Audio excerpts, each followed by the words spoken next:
Assalaamu calaykum waraxmatullaahi wabarakaatu. Walaaleyga qaaliga ah dhammaantiin waa idin salaamay meel walbo adduunka aa ka joogtiin. Waa walaashiinu Mahaaruun iyo mar kaleetood. Please kanaalkayga hadaa ka hesha subscribe, laagta, commentiga, dhiirigelinta waa xaggiina. Maanta waxaa inoo wadaa qiso cajiib ah. Qisadaas oo la magac baxday dadka hadalkooda ha dhageysan ama warka lagaa sheegayo ha ku mashquulin. Qisadana sidan ayay ku bilaabanaysaa. Wiil iyo aabihiis ayaa jireen. Wiilka marka wuxuu ahaa wiil dadka hadalkooda dhageysto. Maalintuu magaalada aado ama bulshada dhex galo, waxaa laga soo sheegaa. Waxa laga soo sheego markaas uma jawaabo. Guriguu imaanaa, guriguu isku soo xiraa, maalmo dhan magaalada ma aadayo. Wiilkii xaalad oo nafsiyan uu ku sigta.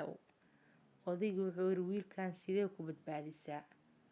Wuu fakaray, wuxuu yiri aabbo safaraan aadaynaa, waa israacaynaaye orodoo farasteydii ii soo bixi. Wuu u soo baxshay, faraskii u soo baxshay. Aabbo anigana teeydan soo baxsana wuu yiri maya yiri aabbo, halkan farasaa nagu filan, halkan faras aan isla raacaynaa nabad. Wiilkii markuu faraskii soo diyaariyey oo odaygii aabbo kor yiri mayuu yiri kori maayo aniga, adigana kori maysid farastaan, waan lugaynaynaa nabad. Way soo lugeeyeen. Markay cabaar lugeeyeen, meel dad joogaan ay ku soo aadeen. Markaasoo wiilkii leen cuqdad nafsi oo qabaaye, aabbo dadkan hadday war naga sheegayaan, anaa og waxay naga sheegayaan. Aabbo hadalkooda dhag ha u dhigin uu ku yiri odaygii. Markay dadkii ag maraayeen, dadkii waxay ku dhaheen alshaan meeshii dadkii buuxa ay soo maraayeen, alla fiiri farasay wataan mana koraayaano, kuwan waa kuwo baqiiliin ah, subxaanallah, ayagoo faras watay lugeynayaan. Wiilkii hadalkii ee dhagtiisa kusoo dhacay. Odaygii wuxuu yiri naga wad. way soo baxeen haddana. Wuxuu yiri aabbo faraska kor. Faraskii oo wiilkii koray. Odaygina wuxuu u wadaa bahasha qoorta ugu xirneed, magaceeda ma aqaan, waa hilmaamay. liijaanka u haya liijaan inay ahayd u malaynaa, ma xasuusti. Marka odaygii wiilkii faraska saaran, odaygiina faraskii oo wadaa. Dad kale haddana ku imaadeen.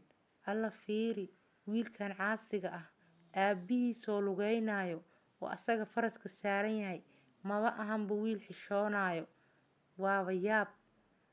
Haddana way kasoo gudbeen. Wuxuu yiri aabbo adiga faraska ka deg, anigaa koraayo markaane. Odaygiyaa koray. Haddana meel kaloo dad kala joogaan ay ku soo aadeen. Fiiri odaygan maba naxayabo, wiilkiisoo lugeynayo oo asagana faraska saaran yahay. Bisinka wiilkiisii oo maskiinka ah wooba daalaba siduu u lugeynayay. Dhag jalaq uma siinin. Way ka sii socdeen. Markii dambe wuxuu yiri aabbo faraska labadeena wada koreyno. Labadoodii faraskii soo wada koreen. Haddana dad kale ku imaadeen. Alla fiiri kuwaaniti xawayaanka ma ixtiraamayaano, ayagoo laba qof ah ee hal faras saaran yihiin. Kuwan kuwa xawayaanka oo xuquuqdooda yaqaana ma ahan. Markaas wiilkii ugu dambeyn markuu hadalkaas maqlay, cashiro kala baxay.